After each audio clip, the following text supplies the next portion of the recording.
হীরামতি ছবিটি ভালোবাসার গল্প নিয়ে নির্মিত করেছেন গুণী পরিচালক আমজাদ হোসেন এবং হীরামতি ছবিতে অভিনয় করেছেন সোহেল চৌধুরী ও দিতি এবং আরও অনেকেই অভিনয় করেছেন হীরামতি ছবিতে। হীরামতি ছবির গল্পের শুরুতে দেখা যায় হীরা থাকে জমিদারের নাতনি। তো হীরা একদিন সে হারিয়ে যায় না, বরং মতি নামের এক ছোট্ট বালক এবং হীরাও থাকে ছোট্ট বালিকা। মতি সুন্দর করে সে বাঁশি বাজাতে পারে এবং বাঁশির সুর শুনে হীরা চলে যায় মতির কাছে। তখন হীরা গিয়ে মতিকে বলে, তুমি তো বেশ বাঁশি বাজাতে পারো, তোমার বাঁশির সুর অনেক মধুর। তখন মতি বলে, তুমিও বেশ সুন্দর এবং তুমিও অনেক ভালো মেয়ে মনে হচ্ছে। তখন হীরা বলে, আমি কিন্তু জমিদারের নাতনি। আচ্ছা, তোমার পরিচয় কি? তখন মতি বলে, আমার পরিচয় হলো আমি একজন বাঁশিওয়ালা, আমার বাঁশি বাজাতে খুব ভালো লাগে। তখন হীরা বলে, আমারও না বাঁশির সুর শুনতে খুব ভালো লাগে। তুমি যখন বাঁশি বাজাচ্ছ না, তখন আমি বারিন্দায় খেলা করছিলাম। সেই মুহূর্তে তোমার বাঁশির সুর শুনে আমি দৌড়ে পালিয়ে এসেছি তোমার বাঁশির সুর শুনতে। কিন্তু আমার মনে হয় এদিকে আমার নানু আমাকে খুঁজতেছে, কারণ জমিদারের একমাত্র নাতি তো, আমাকে না দেখলে তিনি পাগল হয়ে যায়। তখন মতি বলে, তাই নাকি?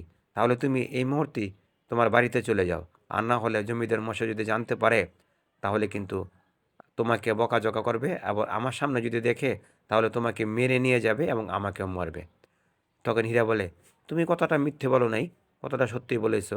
কারণ আমার নানু হলো অনেক রাগী, কারণ জমিদার তো, তার রাগের কোনো শেষ নেই। তবে আমি এই মুহূর্তেই এখান থেকে চলে যাই। আচ্ছা, আমি কিন্তু কাল তোমার বাঁশির সুর শুনে কিন্তু এখানে আসব। তুমি কিন্তু অবশ্যই বাঁশি বাজাবে। আর তুমি যদি বাঁশি না বাজাও তাহলে আমি কিন্তু আসতে পারবো না। আমি জানতে পারবো না তোমার বাড়ি কোথায় এবং জানিও না তোমার বাড়ি কোথায়। কারণ তোমার বাঁশির সুর শুনে কিন্তু আমি তোমার কাছে ছুটে আসব। তখন মতি বলে, বেশ, ঠিক আছে, আমি ঠিক এই সময়ে আবার বাঁশি বাজাবো। তখন তুমি বাঁশির সুর লক্ষ্য করে তুমি এখানে চলে এসো, আমরা দুজনে খেলা করব। তখন হীরা বলে, ঠিক আছে, আল্লাহ হাফেজ, আমি চলে গেলাম। তো সেই মুহূর্তে দেখা যায় জমিদারের এক লোক হীরাকে খুঁজতে খুঁজতে তাকে পেয়ে যায়। তখন হীরাকে পেয়ে বলে, কি মামুনি, তুমি কোথায় হারিয়ে গেছিলে? তো হীরা বলে, না চাচা, আমি তো হারিয়ে যাইনি, আমি একটু এই গ্রামটা ঘুরে দেখতে এসেছিলাম। কয়, তোমার এই বয়সে এখানে আসা উচিত হয়েছে? তো তোমার ইচ্ছা হয়েছিল গ্রামটা দেখার জন্য, তো তুমি আমাকে বলতে অথবা তোমার নানুকে বলতে, তোমার নানু এখানে তোমাকে নিয়ে আসতে এবং তোমাকে ঘোড়ার গাড়ি করে নিয়ে আসতো, তুমি এই গ্রামটা ঘুরে দেখতে। কয়, না, সেটা আমি তো কোনো মজা নেই, তো আমি যে হেঁটে বেড়াইছি সেটাই মেয়েদের মজা আছে। তখন ওই লোকটি আবুল হোসেন নাম থাকে। তো সেই লোক আবুল হোসেন হীরাকে নিয়ে দেখা যায় জমিদার যেখানে থাকে তার জমিদার বাড়িতে নিয়ে যায়। তখন তার নানু বলে, কি কী খবর, তুমি কোথায় হারিয়ে গেছিলে? তোমাকে কত খুঁজছি, আমি তো প্রায় পাগল হয়ে যাচ্ছিলাম। কারণ আমি তো তোমাকে নিয়ে বেঁচে আছি, আমি জমিদারি করি ঠিক আছে, কিন্তু আমার ধ্যান ধারণা কিন্তু তুমি। নানু, আমাকে তুমি কোথায় একলা ফেলে চলে গিয়েছিলে? তো হীরা বলে, নানু, আমি কোথায় যাইনি, আমি শুধুমাত্রই আমার পাশের গ্রামটা দেখতে গেছিলাম তারা কিভাবে চলে। কয়, তোমার এখনও বয়সও নেই, তোমার তো মাত্র ৮-৯ বছর বয়স। এই সময় যদি তুমি এগুলি নিয়ে চিন্তা ভাবনা করো তাহলে কেমনে কি হবে? তোমার তো এখন পাঠশালা যাবে না, তোমার বাড়িতেই তো তোমার মাস্টার জি আসে, তোমার ওস্তাদ জি আসে, তারা তোমাকে শিক্ষাদান করে। তো তুমি সেখানে তাদের কাছে লেখাপড়া করবে, এখন তো তোমার গ্রাম ঘুরে দেখার কথা নয়। নানু, আমি আর যাব না, ঠিক আছে, তবে আমার ভালো লাগে গ্রাম ঘুরে দেখতে। তখন তার নানু বলে, ঠিক আছে, চলো, খাবে। আমি কিন্তু এখনও কিছু খাইনি, তোমাকে না পেয়ে কিন্তু আমি প্রায় পাগলের মতো হয়ে গেছিলাম। হীরা বলে, নানু, তুমি আমাকে অনেক ভালোবাসো, আজকে যদি আমার বাপ মা বেঁচে থাকতো তাহলে মনে হয় তোমার চেয়ে বেশি ভালোবাসতো। তখন নানু বলে, আমার কাছ থেকে বেশি ভালোবাসতো, কিন্তু আমিও তোমাকে অনেক ভালোবাসি। তো হীরা বলে, আমিও তোমাকে ভালোবাসি নানু অনেক। তখন হীরার নানু বলে, ঠিক আছে, চলো, আমরা দুজনে মিলে একসাথে খাবো। তখন চলে যায়। এর পরের দিন আবার মতি বাঁশির সুর ধরে, কিন্তু হীরা তো ঘরে থাকতে পারতেছে না। হীরায় ওই চাকর চাকরানি এবং লোক লস্কর ফাঁকি দিয়ে এসে আবারও মতির কাছে ছুটে চলে আসে। তখন হীরা বলে, তুমি এসেছো, তুমি কিন্তু আজ থেকে আমার বন্ধু হবে। তখন হীরা বলে, আমি তো তোমার বন্ধুই, কারণ তোমার যদি বন্ধু না হতাম তাহলে তোমার বাঁশির সুর শুনে আমি চলে আসতে পারতাম। তখন মতি বলে, বেশ করেছো। তখন তখন হীরা বলে, তুমি একটু বাঁশি বাজাও, আমি তোমার বাঁশির সুরটা শুনবো। তোমার বাঁশির সুরটা শুনতে না আমার কাছে খুব ভালো লাগে। তখন মতি বলে, ঠিক আছে, আমি বাঁশি বাজাচ্ছি, তুমি শোনো। তো এদিকে হীরা শুনতেছে আর মতি বাঁশি বাজাচ্ছে। তো শুনতে শুনতে এক পর্যায়ে হীরা নাচতে শুরু করে দেয়। তখন মতিও দেখতেছে যে হীরার নাচ। নাচতে নাচতে হীরা ডলে পড়ে যায়। তখন মতি বলে, কি হলো তোমার? হ্যাঁ বন্ধু, তোমার কি হয়েছে? তুমি তো মনে হয় অজ্ঞান হয়ে গেছো। তখন হীরা কিছুক্ষণ পরে মুখ খুলে বলে, কয়, না বন্ধু, আমি অজ্ঞান হইনি, আমি ঠিক আছি। তোমার বাঁশির সুর আমার মাথাটা নষ্ট করে দিয়েছে এবং আমি যেন পাগল হয়ে গেছি। তোর মতি বলে, তোমার আমার বয়স কিন্তু বেশি একটা না। তোমার বয়স হয়তো বা 8 থেকে 9 হবে, আমার বয়স অথবা 10 থেকে 11 হবে। তাই এই ছোট বয়সেই তুমি আমার বাঁশির সুর শুনে পাগল হয়ে যাও, তাহলে বড় হলে কি হবে? তখন হীরা বলে, বড় হলে তোমার জন্য আমি পাগল হব? তোমাকে ছাড়া তো আমি বাঁচব না বন্ধু। আমি তো ছোট, তারপরও ভালোবাসা অথবা মায়া টান কি জানি না, কিন্তু তোমার বাঁশির সুর শুনে আমি তোমাকে ভালোবেসে ফেলেছি। তখন মতি বলে, আমিও তোমাকে ভালোবেসে ফেলেছি। তখন ছোটোবেলা তারা দুজন দুজনকে জড়িয়ে ধরে। তো জড়িয়ে ধরার পর দেখা যায় প্রায় আরও 12 থেকে 13 বছর পর তারা বড় হয়ে যায়। এদিকে তার নানু, হীরার নানু শওকত আকবর জমিদারি করতে করতে সে বয়স্ক হয়ে যায়। তখন একদিন তার নানু বলে, আচ্ছা হীরা মামুনি, তোমার একটা কথা বলি, তুমি তোমার নাতি। তখন হীরা হয়ে যায় দিতি। তখন বলে, নানু তুমি বলো, তুমি বলতে পারো। আচ্ছা, আমার তো বয়স হয়ে গেছে, আর কতদিন? আমি যে কোনো একদিন তো চলে যাব, তখন এই জমিদারি কে চালাবে? তখন হীরা বলে, আমি চালাবো, কারণ তুমি তো আমাকে সেই শিক্ষা দিয়েছো। তখন হীরা বলে, তুমি কোনো চিন্তা করো না নানু, কারণ আমার উপরে তুমি ভরসা রাখতে পারো। আমি এই তলাটের মানুষকে দেখাশোনা করতে পারবো, কারণ জমিদারের নাতি বলে কথা। তখন হীরার নানু বলে, দেখো, আমি একটা কথা বলি, তোমাকে আমি একটা কথা বলতে চাই। তখন হীরা বলে, কী কথা বলেন? কয়, আমি চাই তোমাকে একটা বিয়ে দিতে বেলা, কারণ তোমাকে যদি বিয়ে দিয়ে আমি মরতে পারি তাহলে আমার মরলেও আমার কোনো দুঃখ থাকবে না, আফসোস থাকবে না। কারণ আমি যদি তোমাকে বিয়ে না দিয়ে যেতে পারি তাহলে আমার কষ্ট দুঃখ সবই রয়ে যাবে। তখন হীরা বলে, নানু, তোমার এই নিয়ে চিন্তা ভাবনা করতে হবে না, আমার যখন সময় হবে বিয়ে করা তোমাকে আমি ঠিকই বলবো।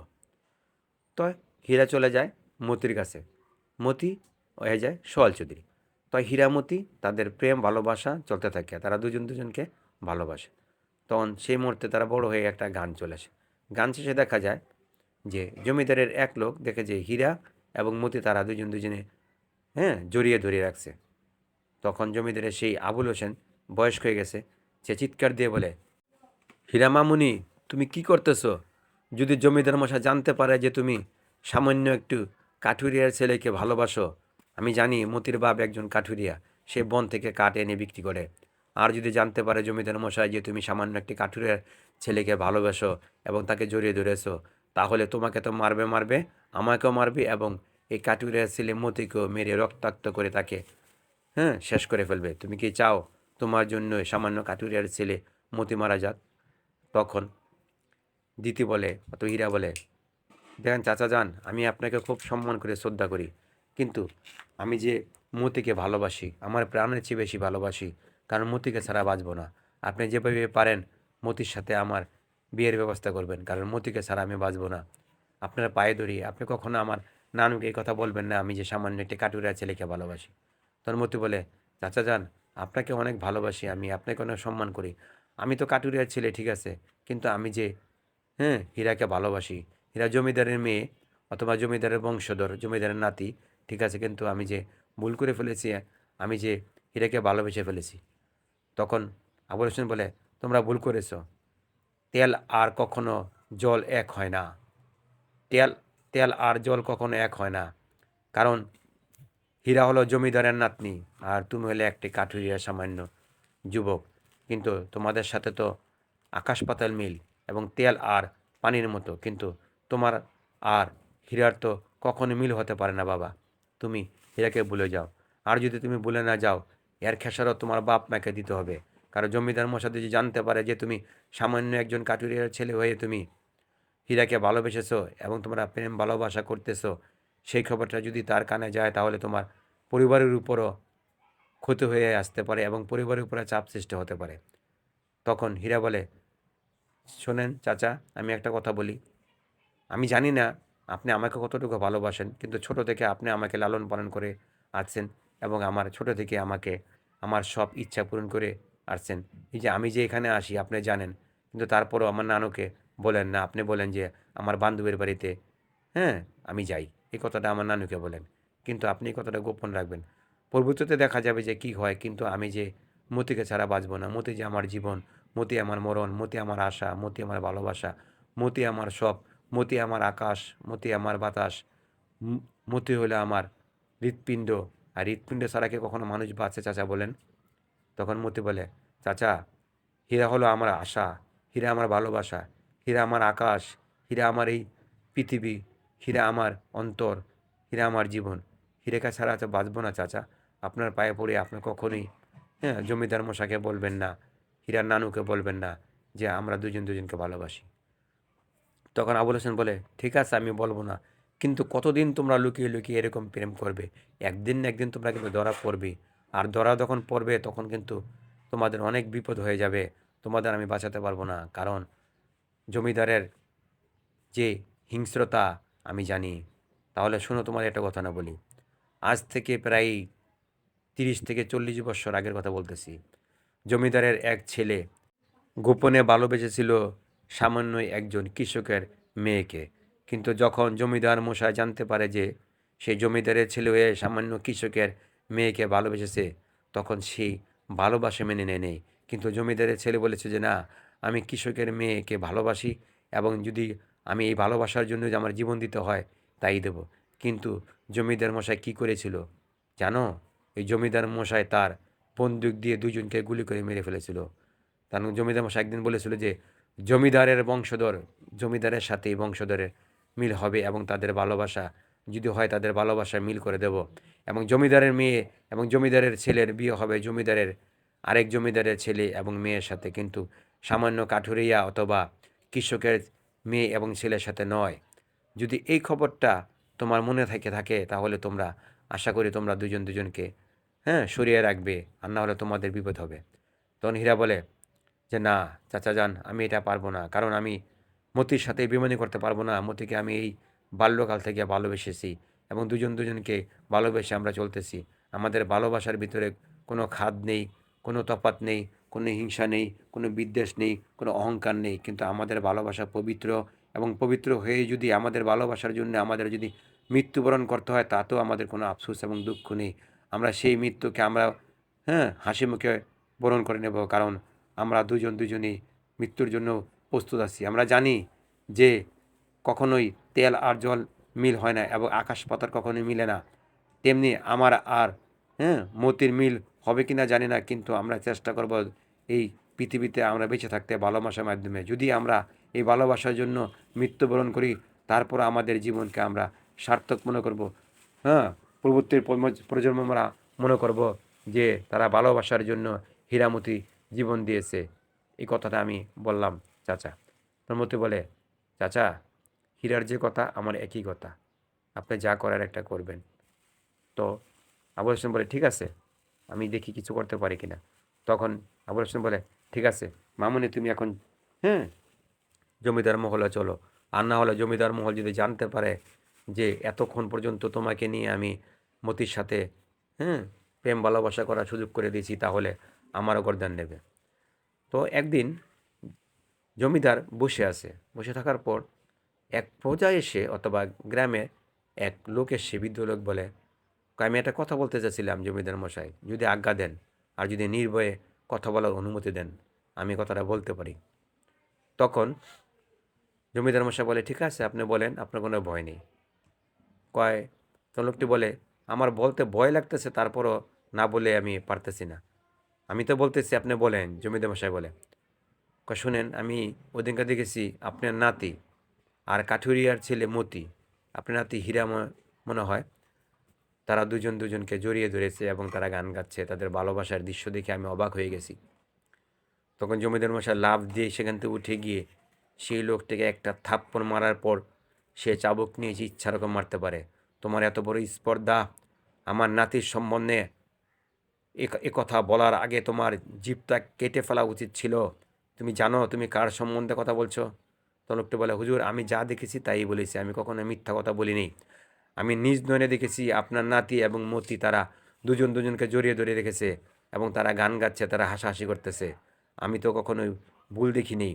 তাও সত্যটা আমি বলতে এসে আমি আপনার চাবুকের আঘাত খেলাম। তাতে আমার দুঃখ নেই, কিন্তু আমি আপনার সম্মান বাঁচাতে এসেছিলাম, কিন্তু আপনি আমাকে অসম্মান করে তাড়িয়ে দিলেন।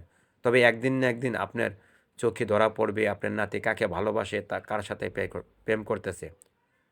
তখন জমিদার মশাই বলে, তুমি এই মুহূর্তে আমার সামনে থেকে চলে যাও, আর না হলে তোমাকে আমি গুলি করে মেরে ফেলবো। কারণ আমার তোমাকে মেরে ফেললেও আমার কিছু হবে না, কারণ আমি এই তল্লাটের জমিদার।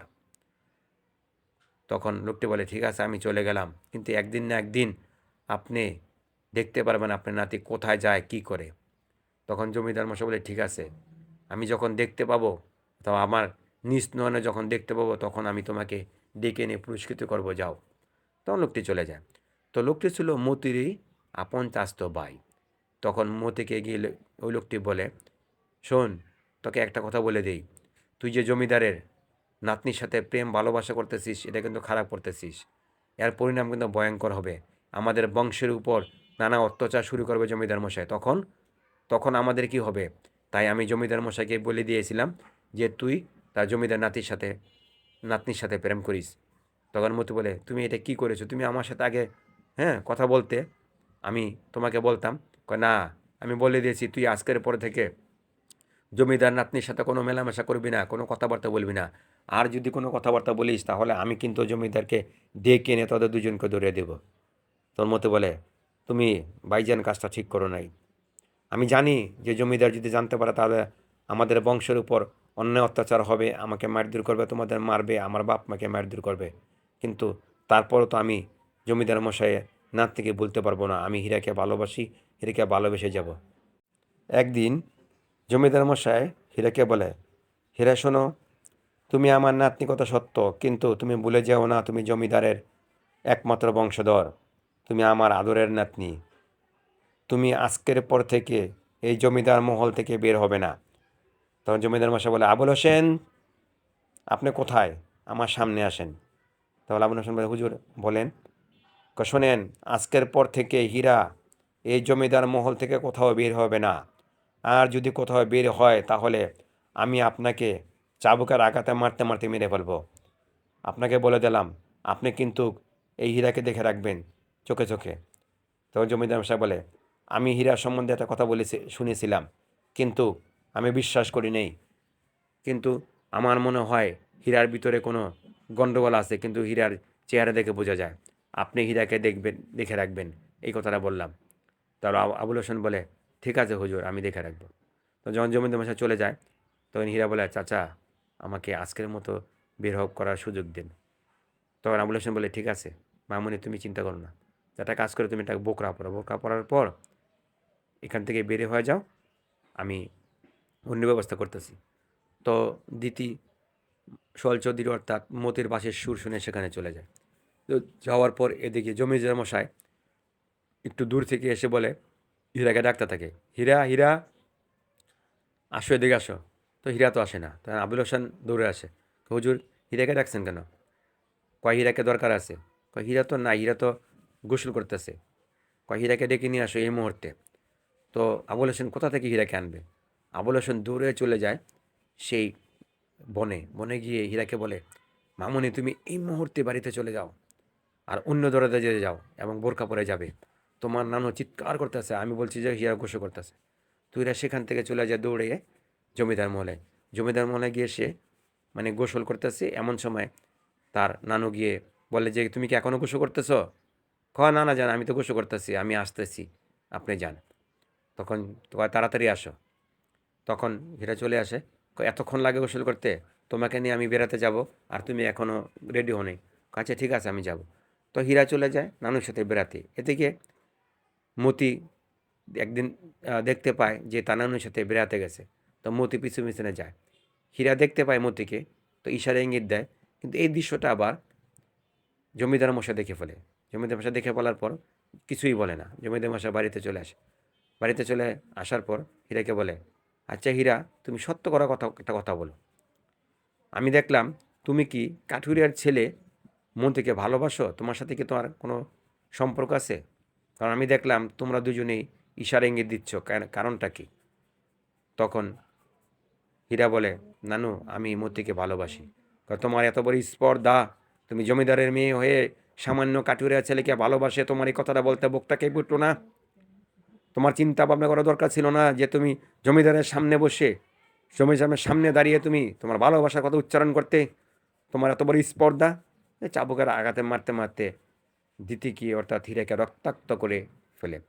তখন জমিদার ঘোড়া নিয়ে ছুটে যায় মতিদের বাড়িতে, অর্থাৎ সোয়াল চৌধুরীর বাড়িতে। সেখানে গিয়ে মতিকে বলে, এই মতি, বেড়ে আয়, তোর এত বড় স্পর্ধা, তুই আমার নাতিকে ভালোবাসিস, তুই আমার নাতির সাথে প্রেম করিস, তোকে আজ মারতে মারতে মেরে ফেলো।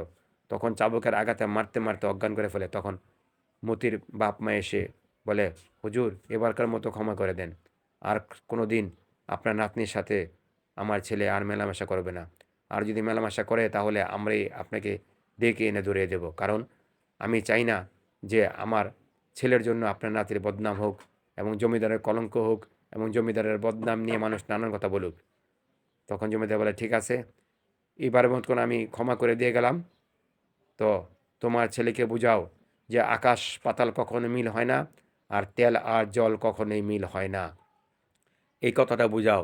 আর যদি না বুঝে তাহলে আমার হাতে যে বন্দুক দেখছো, সেই বন্দুকের গুলিতে যদি প্রয়োজন হয় আমার নাতনিকে মেরে ফেলতে আমি দ্বিধাবোধ করব না, কারণ আমার বংশমর্যাদার জন্য আমি আমার নাতনিকে মেরে ফেলতেও দ্বিধাবোধ করব না।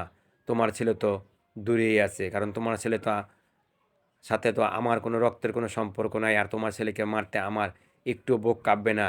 যদিও আমার নাতিকে মারতেও আমার বুকটা কাঁপে নেই, তাহলে তোমার ছেলেকে মারতেও আমার বুকটা কাঁপবে না। কথাটা বলে দিয়ে গেলাম। তখন মতির বাপ মা মতিকে বুঝাচ্ছে, কিন্তু মতিকে, না, আমি হীরাকে ভালোবাসি, যদি আমার মৃত্যু হয় তাতেও কোনো আমার দুঃখ নাই, কারণ হীরাকে আমি আমার জীবনের চেয়ে বেশি ভালোবাসি, হীরাকে ছাড়া বাঁচবো না মা। তোমরা যাই বুঝাও, আমি বুঝতে রাজি না, আমি হীরাকে দেখব। তখন মতির বাপমা বলে, তুই হীরাকে দেখবি না?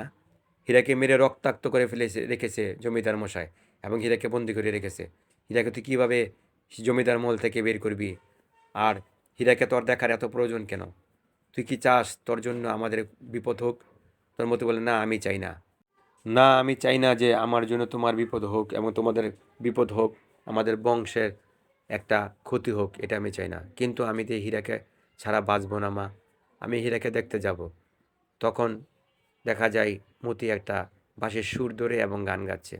গান গাওয়া অবস্থা দেখা যায় মতির শরীর দিয়ে রক্ত জর্জর করে পড়তেছে এবং পাগলের মতো ছুটে যায় হীরার কাছে। হীরার কাছে গিয়ে সে জমিদারকে বলে, হুজুর, আপনাকে একটা কথা বলতে এসেছি। আমি যে হীরাকে ছাড়া বাঁচব না, আমি তো হীরাকে ভালোবাসি। হীরা আমার জীবন, হীরা আমার মরণ। তখন জমিদার মশাই এসে হীরাকে গিয়ে বলে, তোর পাগল প্রেমিক এসেছে, আজ তোর সামনেই আমি তোর প্রেমিককে মারব, দেখে তোর ভালোবাসা কত শক্তি। তখন হীরাকে টেনে হেসড়ে নিয়ে যায় মতির সামনে। তখন হীরা মতিকে ইচ্ছারকম মারতে থাকে, চাবুক মারতে মারতে দুজনকে রক্তাক্ত করে ফেলে। কিন্তু রক্তাক্ত হয়েও হীরামতি বলে, আমরা দুজন দুজনকে ভালোবাসি, আমাদের ভালোবাসায় নাই কোনো লোভ লালসা, নাই কোনো আমাদের খারাপ কোনো নেশা, আমাদের ভালোবাসা পবিত্র। আপনি যত মারতে পারেন মারেন, আমাদের রক্ত বের হচ্ছে, রক্ত বলতে আছে যে আমরা দুজন দুজনকে ভালোবাসি। তখন এক পর্যায়ে আবুল হোসেন আর বসে থাকে না। আবুল হোসেন, হ্যাঁ, দৌড়িয়ে গিয়ে জমিদার মশাইকে সরিয়ে ফেলার পর দেখা যায় যে হীরামতি তারা ওইখান থেকে পালিয়ে যায়। পালিয়ে গিয়ে তারা, হ্যাঁ, একটি ঘোড়ায় করে তারা ছুটে যায় অন্য একটি এলাকায়। সেখানে গিয়ে তারা বসবাস করতে থাকে। কিন্তু জমিদার মশাই বলে, না, আমার আমার যে অপমান, আমার যে কষ্ট হচ্ছে, মানুষ যে আমাকে নিয়ে আঙ্গুল তুলবে, সেটা তো আমি হতে দেব না। প্রয়োজনে আমি তাদেরকে মেরে ফেলবো। তো জমিদার মশাই চলে যায় মতির বাপমার কাছে, গিয়ে বলে যে তোমার ছেলে কোথায়? তখন মতির বাপমা বলে, আমি জানি না জমিদার মশাই, আমার ছেলে কোথায়? আমার নাতনিকে নিয়ে সে পালিয়েছে, পালিয়ে যাবে কোথায়? আমি যতদিন বেঁচে থাকবো ততদিন কখনোই হীরামতি মিল হতে দেব না, কারণ আমি হীরামতিকে মেরে ফেলবো। আমাদের বংশের রেওয়াজ যে ছোট বংশের সাথে বড় বংশের কখনো মিল হয় না। আমরা হলাম জমিদার বংশ, আর তোমরা হলে কাঠুরিয়া বংশ। এই বংশ কখনো মিল হতে পারে না। এই যে দেখছো না বন্দুকটা, এই বন্দুক দিয়ে আমি হীরামতিকে শেষ করব। যদি তারা যদি আপোষে আমার কাছে আসে তাহলে আসলো, আর না আসলে তাদেরকে আমি শেষ করে ফেলবো। ঘোড়ায় করে চলে যায় জমিদার। জমিদার গিয়ে দেখে যে এক বন জঙ্গলে তারা বসবাস করতেছে।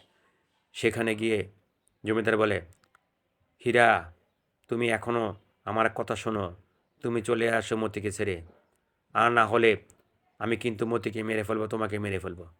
তখন হীরা বলে, নানুজান, একটা কথা আমি বলি, আমি মতিকে ভালোবাসি, আর মতিকে ভালোবাসি যদি আমার মৃত্যুবরণ করতে হয় তাতে কোনো দুঃখ নেই। তখন মতি এমনি দৌড়ে আসে।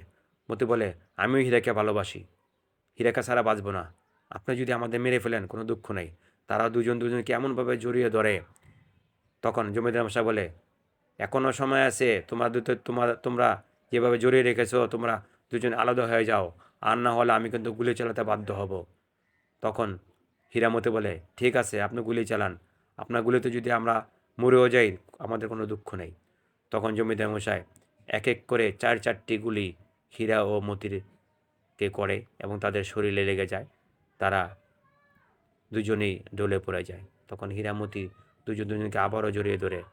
তখন জমিদার মশাই গিয়ে তাদের সেই জড়ানো, হ্যাঁ, থেকে ছুড়াতে চেষ্টা করে, কিন্তু না, ছুড়াতে পারে না। তখন হীরা বলে, নানুজান, আমাদের ভালোবাসা খেলনা নয় যে আপনি যখন খুশি তখন আপনি আমাদেরকে ছাড়িয়ে দিবেন। আপনি আমাদেরকে গুলি করেছেন, আমরা মারা যাচ্ছি এবং মারা যাব, কিন্তু আমাদের ভালোবাসা চির অমর হয়ে থাকবে মানুষের কাছে এবং গ্রামের কাছে, সারা পৃথিবীর কাছে হীরামতির প্রেম ভালোবাসা অমর হয়ে থাকবে। তখন মতি বলে, হ্যাঁ নানুজান, আপনি আমাদের ভালোবাসা মেনে নেন নাই, কিন্তু আপনার অহংকারের পতন হয়েছে, আমাদের মেরেছেন। আমরা এখন হয়তো বাঁচব না, আমরা এখন মারা যাব, কিন্তু আমাদেরকে আপনি আলাদা করতে পারবেন না। তখন দুজনকে এমনভাবে জড়িয়ে রাখে, তখন জমিদার মশাই কাঁদতে শুরু করে, কী করলাম, ভুল করলাম। তখন দেখা যায় হীরামতি মারা যায়। তখন নানু চিৎকার করতে থাকে যে আমি ভুল করছি, অহংকারের জন্য, বংশের অহংকার, বংশ অহমিকার কারণেই তোদের মতো প্রেম ভালোবাসাকে আমি তুচ্ছ মনে করেছিলাম এবং তোদেরকে আমি মেরে ফেললাম। আমি অপরাধ করেছি, আমি অন্যায় করেছি। হীরা, মতি, তোরা যদি আবার পৃথিবীতে পুনরায় জন্মগ্রহণ করিস, তোদের মিল আবার হবে, কিন্তু আমি তোদের মিল হতে দিলাম না। কথা বলে নানু অর্থাৎ জমিদার, সেও নিজের মাথায় নিজে গুলি করে মারা যায়। তখন দেখা যায় এখানে হীরামতির মৃত্যু দিয়েই হীরামতি ছবির গল্পটি শেষ হয়।